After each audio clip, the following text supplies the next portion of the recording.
আসসালামু আলাইকুম ওয়া রাহমাতুল্লাহি ওয়া বারাকাতুহু। সকলে কেমন আছেন?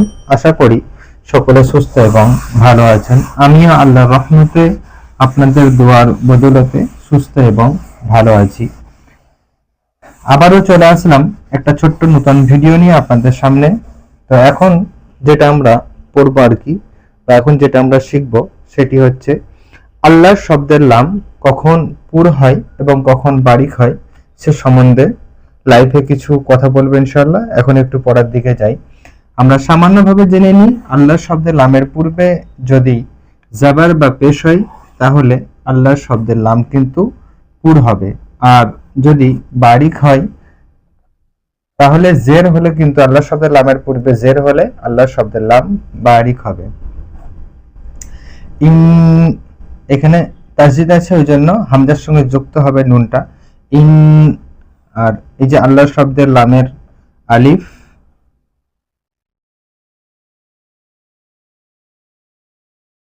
আল্লাহর শব্দের লামটা ধরবো না, কিন্তু এই লামটাকে ধরবো না। এই যে মাঝখানে যে লামটা তাসজিদ ওয়ালা অক্ষর আছে এই লামটাকে কিন্তু আল্লাহর শব্দের লাম ধরবো।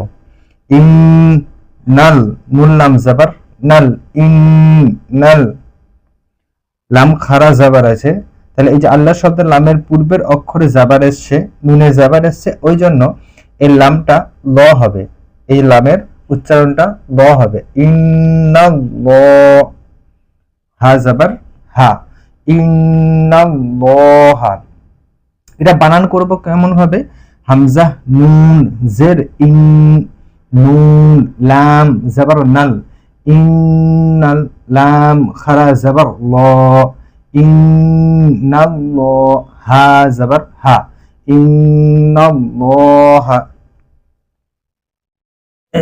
এরপর আবারও উদাহরণ আমাদের সামনে আসবে আল্লাহ শব্দের লামের অফ আলিফ লাম।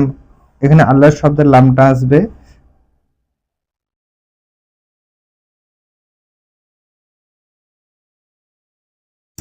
কফ আলিফ জাবার অ, লাম লাম জাবার লাল, অ লাল, লাম খারা জাবার ল, অ লাল ল, হা পেশ হু, অ লাল লহু, অ লাল লহু। বানানটা কিভাবে করব? কফ আলিফ জাবার ক, লাম লাম জাবার লাল, ক লাল, লাম খারা জাবার ল, ক লাল ল, হা পেশ হু, ক্বালাল্লাহু।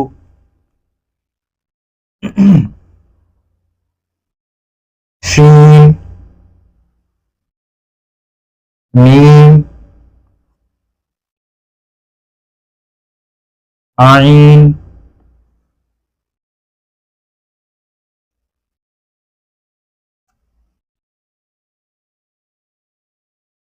এখন আমরা কিন্তু উদাহরণটা পড়ব শুধুমাত্র আল্লাহর শব্দের লামের। সিন জাবার শা, মিম জের মি, সামি, আইন লাম জাবার অল, সামি অল, লাম খারা জাবার ল। কেন? লামে এই যে আল্লাহ শব্দের লাম তার পূর্বে আইনে কিন্তু জাবার আছে, ওই জন্য সামি অল হবে, হাফেশ হু, সামি আল্লাহু, সামি আল্লাহু।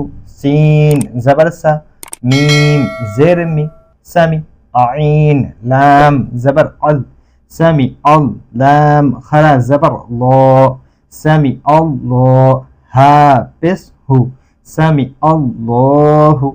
এখন আমরা শুধুমাত্র সিম্পল ভাবে রিডিংটা করে নেব, তারপরে ইজারার দিকে যাব ইনশাআল্লাহ। ইন্নাল্লাহা ক্বালাল্লাহু, সামিআল্লাহু। এখন ইজারা করব ইন্নাল্লাহা। হামজা মুতাহারিক হবে, মুতাহারিক অক্ষরকে তাড়াতাড়ি পড়া, মোটেও না টানা, মারুফ পড়া, মুজিল আওয়াজ থেকে বাঁচা। নুন মুসাদ্দাদ ওয়াজিব গুন্না, মানে গুন্না ওয়াজিব হবে। নুন এবং মিমের উপরে যদি মুসাদ্দাদ হয় তাহলে একালি পরিমাণ গুন্না করতে হয়, একেই ওয়াজিব গুন্না বলা হয়। আল্লাহ শব্দের লাম, আল্লাহ শব্দের লামের পূর্বে জাবার এসছে, ওই জন্য আল্লাহ শব্দের লামটা বারিক হবে। এখানে খারা জাবার আছে, একালি পরিমাণ টান দিয়ে পড়তে হয়। হা মুতাহারিক হবে, মুতাহারিক অক্ষরকে তাড়াতাড়ি পড়া, মোটেও না টানা, মারুফ পড়া, মুজিল আওয়াজ থেকে বাঁচা। ক্বালাল্লাহু, কফ আলিফ মাদ্দা হবে, আলিফের পূর্বে জাবার হলে আলিফ মাদ্দা হয়, আলিফ মাদ্দাকে একালি পরিমাণ টান দিয়ে পড়তে হয়। লাম জাবার আছে ওই জন্য মুতাহারিক হবে, মুতাহারিক হলো অক্ষরকে তাড়াতাড়ি পড়া, মোটেও নাটানা, মারুফ পড়া, মুজুল আওয়াজ থেকে বাঁচা। আল্লাহ শব্দের লাম এসছে, তার পূর্বে জাবার ছিল লামে, ওই জন্য আল্লাহ শব্দের লামটা পুর হবে। আর খারা জাবার আছে ওই জন্য একালি পরিমাণ টান দিয়ে পড়তে হবে। পুর বলতে একটু মোটা ভাবে ল, এরকম ভাবে এটাকে পুর বলা হয়। আর হায়ে পেশ আছে, তাহলে পেশ যুক্ত অক্ষরকে তাড়াতাড়ি পড়া, মোটেও নাটানা, মারুফ পড়া, মজুল আওয়াজ থেকে বাঁচা। পেশের আওয়াজ সামনে দিকে যায়। সামি আল্লাহু, সিন জাবার আছে ওই জন্য সিন মুতাহারিক হবে, মিম জের আছে মিম মুতাহারিক হবে, আইন জাবার আছে ওই জন্য আইন মুতাহারিক হবে। আল্লাহ শব্দের লাম এর পূর্বে জাবার এসে ওই জন্য আল্লাহ শব্দের লামটা কি হবে, পুর হবে। আর খারা জাবার একালি পরিমাণ টান দিয়ে পড়তে হয়। হ্যাঁ পেশ আছে ওই জন্য মুতাহারিক হবে। তো আজকে এই পর্যন্তই, আগামীতে আরো ইনশাআল্লাহ তাআলা নতুন কিছু নিয়ে আপনাদের সামনে হাজির হবে। ততক্ষণ সকলে সুস্থ থাকবেন, ভালো থাকবেন, দোয়া করবেন।